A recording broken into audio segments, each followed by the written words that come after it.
आणि म्हणून यासाठी हे सगळं करण्यासाठी याच्या मागे आपल्या जिल्हा क्लिक केला काही ते जिल्हे किती येते फक्त ठाणे जिल्हा घेतला फक्त ठाणे जिल्हा आला नंतर ठाणे जिल्ह्यातले तालुके आणि त्यासमोर शापूर तालुका आला नंतर तालुक्याचा विभाग पाडलेला आहे केंद्राप्रमाणे जसं विभागात किती गावं आहेत आणि त्याप्रमाणे अशी गावं ती दिसतील किती गावं आणि ते गावं ज्या गावात आपल्याला काही करायचं सारंगपुरी गावाला किंवा गसाई गावाला शिवनेर गावाला अशा प्रकारची गावं ती गसाईमध्ये आहेत। याला प्रखर विरोध कोण करतात म्हणून ही निर्धार सभा झाली पाहिजे म्हणून दुसरा ठराव पारित केला होता। तो रिपोर्ट केंद्र सरकारने मान्य केला असता तर ओबीसींना सामाजिक आर्थिक शैक्षणिक राजकीय सर्व क्षेत्रात संविधानिक अधिकार मिळाले असते। हा रिपोर्ट घर क्रमांक हा संपूर्ण आजचा ठराव लिंग वय जो आहे तो सुदर्शन नदीवन कमिटीचा अहवाल केंद्र शासनाने स्वीकारावा असा ठराव आम्ही पारित करीत आहोत। याचे सूचक आहे ठराव मंजूर चौथा ठराव आहे ज्या ठाणे जिल्ह्यात ही सभा होत आहे नोकऱ्यांचा मोठा अनुशेष आहे तो भरला जात नाही। ग्रामीण भागाच्या विकासाकरता कामे करताना जनतेला विकासात त्या विश्वासात घेतलं जात नाही।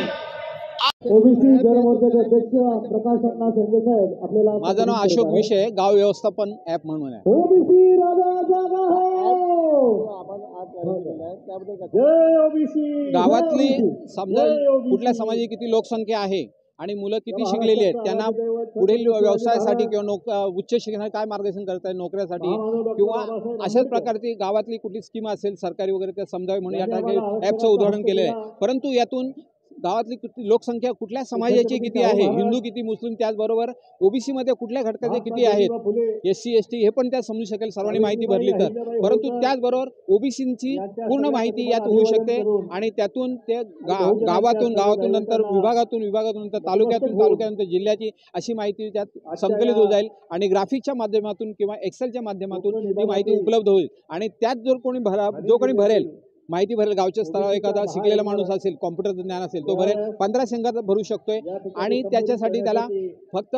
एका तालुक्याची माहिती भरायची असली तर 5 दिवसात एका तालुक्याची माहिती संकलित एवढं ते ॲप फास्ट पण आहे आणि याच्यासाठी गव्हर्नमेंट खर्च 0 खर्च आहे आणि त्यातून ओबीसींची माहिती किंवा याची माहिती उपलब्ध होऊ शकते। जर शासनाने पुढे जनगणना केली तर त्याच्या अगोदरच माहिती उपलब्ध असेल गाव पातळीवर। आता शासन आणि केंद्र त्यांच्याकडे टेक्निकल बाबी आहेत त्यामुळे जनगणना होत नाहीयेत परंतु ते ध्येय न ठेवता राष्ट्रीय ओबीसी महासंघ जो बबनराव तायवाडे अध्यक्ष आहेत तर त्या संघटना आपल्या याच्याकडे ओबीसीकडे अशा प्रकारची माहिती असावी आणि त्यातून गाव व्यवस्थापनाचे लक्ष ठेवून अशा प्रकारचं माहिती संकलित करण्याचा प्रस्ताव आहे आणि त्या ठिकाणी त्याचं उद्घाटन आज झालेलं आहे। आरक्षण वगैरे आता फायदा याच्यासाठी फक्त यातून समजू शकेल गावातली लोकसंख्या किती टक्के कुठल्या समाजाची आहे याच्यासाठी। आता आरक्षण हा विषय वेगळा येईल परंतु यातून समजू शकतो की कोळी समाज किती आहे आगरी समाज किती आहे कुणबी समाज किती आहे त्याचबरोबर SC ST किती आहेत अशा प्रकारची तिथे उपलब्ध